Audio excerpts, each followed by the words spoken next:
தூத்துக்குடியிலே காக்கை குருவிகளை கொடுவதை போல் என் 21 பேரை சுட்டு படுகொலை செய்தான்.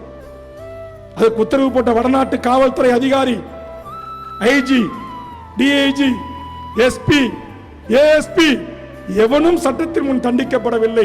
சாதாரணமா எங்க மரத்தடியிலே உட்கார்ந்து இருக்கிற என் காக்கி சட்டை போட்ட காவல்துறை உதவி ஆய்வாளரையும் தமிழக காவல்துறை டிஜிபியும் தமிழக அரசும் சஸ்பெண்ட் செய்து விட்டது.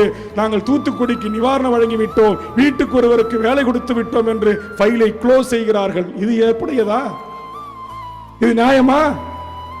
எங்கே இருந்து? வடநாட்டிலே இருந்து வந்த ஒரு அதிகாரி இங்க இருக்கிற ஸ்டெர்லைட் மார்வாடி குஜராத்திகளுக்காக பணம் வாங்கி கொண்டு வேலை செய்கிறான்.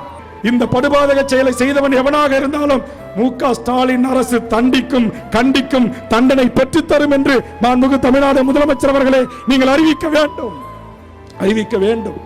இதைத்தான் நாங்கள் எதிர்பார்க்கிறோம்.